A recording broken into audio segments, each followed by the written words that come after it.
Hello friends, today we will solve worksheet number 3 which is based on profit and loss. तो profit और loss को समझने के लिए पहले हम लोग कुछ पॉइंट्स को क्लियर करेंगे, जैसे cost price, selling price, profit और loss. Money paid by shopkeeper to buy the pen is cost price. किसी भी चीज़ को जब हम खरीदते हैं तो जितने रुपए में हम उसे खरीदते हैं वो उस वस्तु का कॉस्ट प्राइस कहलाता है. जितने में हम खरीदते हैं, सपोज करिए हम गए एक पेन खरीदने के लिए 10 रुपीज़ की, तो वो 10 रुपीज़ उस पेन का क्या है, कॉस्ट प्राइस है. The price at which shopkeeper sells the pen in the selling price. और जब हम उस पेन को सपोज करिए 12 रुपीज़ में सेल कर दिए, ले आकर बेच दिया मैंने, तो जितने रुपए में मैंने उस पेन को सेल किया है वो उसकी सेलिंग प्राइस हो जाएगी. मीन्स ₹12 जो है वो उसकी सेलिंग प्राइस हो जाएगी. फिर आता है प्रॉफिट. प्रॉफिट या गेन दोनों एक ही चीज है. प्रॉफिट भी कह सकते हैं और गेन भी कह सकते हैं. अगर सेलिंग प्राइस कॉस्ट प्राइस से ज्यादा हुई, मीन्स अगर हमने कोई सामान 10 रुपीज़ में खरीदा और 12 रुपीज़ में सेल कर दिया, कम में खरीदा ज़्यादा में बेचा, तो हमें प्रॉफिट होगी. ठीक है, उसको क्या बोलेंगे, प्रॉफिट.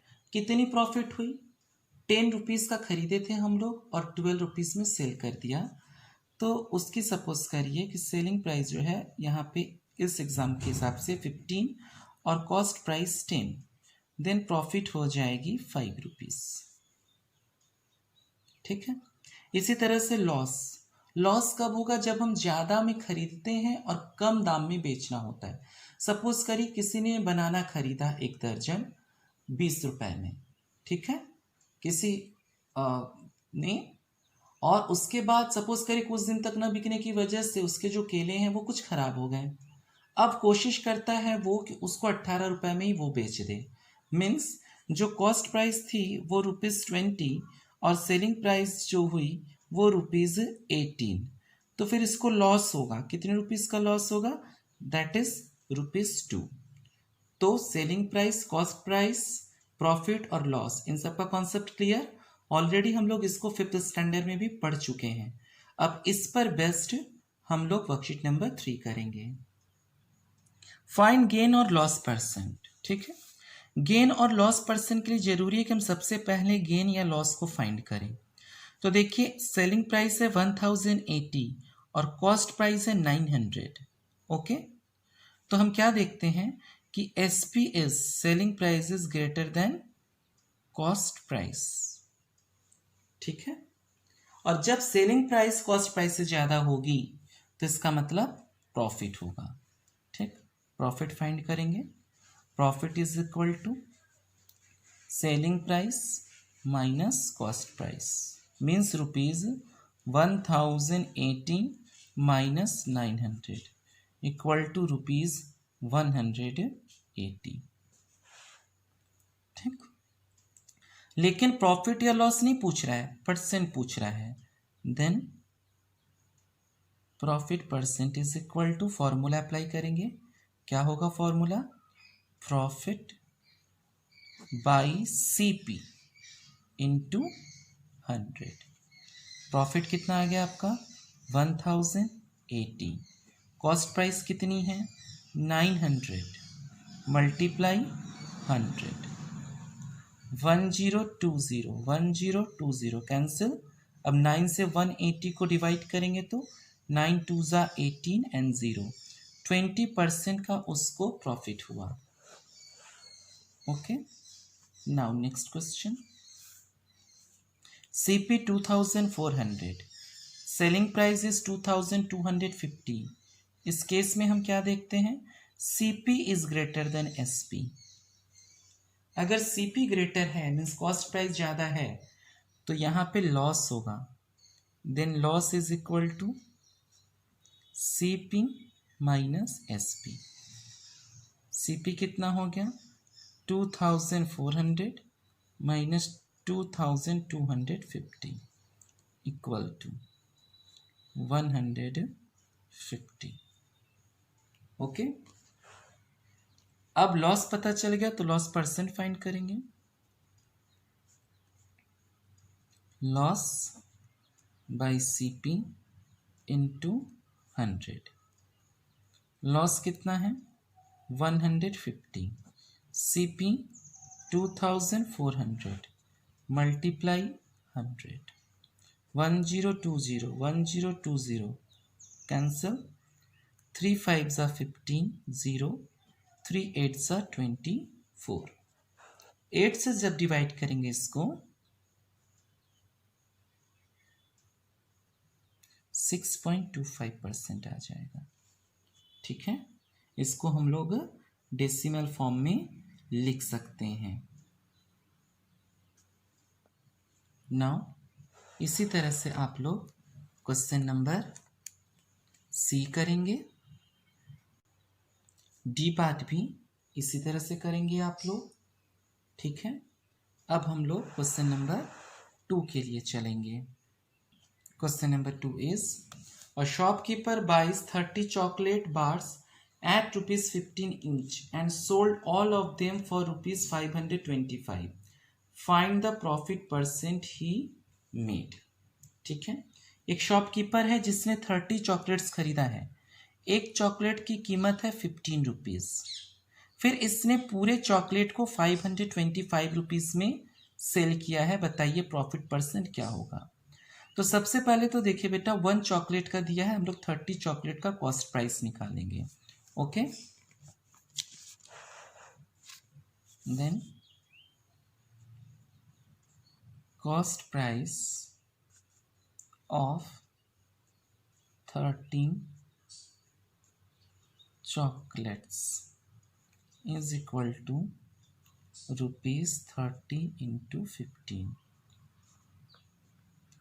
₹450 आ गया। ठीक, और सेलिंग प्राइस कितनी है। अब सेलिंग प्राइस ईच की नहीं दी हुई, selling price total chocolate bar की दी हुई है। So selling price of 30 chocolates is equal to ₹525. Then profit is equal to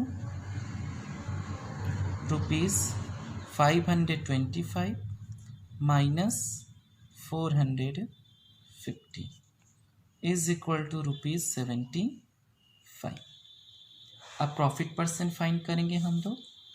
we know that profit percent is equal to profit by CP into 100। Profit कितना हमारा 75, CP 450 multiply 100। Okay, अब हम लोग इसे simplify करेंगे। 15 5 जा 75, 15 3 जा 45 एंड 0 0 0 कैंसिल, 10 5 जा 50 बाई 3। इसको हम लोग डेसिमल फॉर्म में भी लिख सकते हैं और फ्रैक्शन फॉर्म में भी। फ्रैक्शन फॉर्म में लिखने पे ये आ जाएगा 16 एंड 2/3%। अब हम लोग इसका क्वेश्चन नंबर 3 करेंगे। A man buys radio set for ₹900 and sells it for ₹972। What is his profit और लॉस परसेंट। तो देखिए सेलिंग प्राइस है 972 और कॉस्ट प्राइस है 900, means selling price is greater than cost price. ठीक है, तो प्रॉफिट होगा, then profit is equal to selling price minus cost price is equal to ₹972 minus 900 is equal to ₹72। then profit percent is equal to profit by CP into 100। तो profit कितना है 72, CP 900 multiply 100, 100 9 जा 900, 9 8 जा 72, 8% उसको profit होगा। Question number 4, Mr. Gupta purchases a house for rupees 2,50,000 and spends rupees 50,000 on repairs. If he sells it for rupees 4 lakh, find his gain %. Cost price of house 2,50,000 दिया हुआ है, उसने repairing पे खर्च किया है ₹50,000, तो एक्चुअल कॉस्ट प्राइस कितनी हो जाएगी? इन दोनों को हम लोग ऐड कर देंगे, ₹2,50,000 plus 50,000 is equal to ₹3 lakhs। ओके, अब SP 4 lakhs और CP 3 lakhs means SP is greater than CP, तो प्रॉफिट होगा, profit is equal to SP minus CP is equal to ₹4 lakh minus 3 lakh equal to ₹1 lakh। ठीक है, then profit % equal to, we know that profit by CP into 100, profit is 1 lakh, CP is 3 lakhs into 100, 1 lakh 3 ज़ा 3 lakhs और 3 से 100 को divide करेंगे तो 33 and 1/3%। इस तरह से हमारा वर्कशीट नंबर 3 कंप्लीट हो जाता है।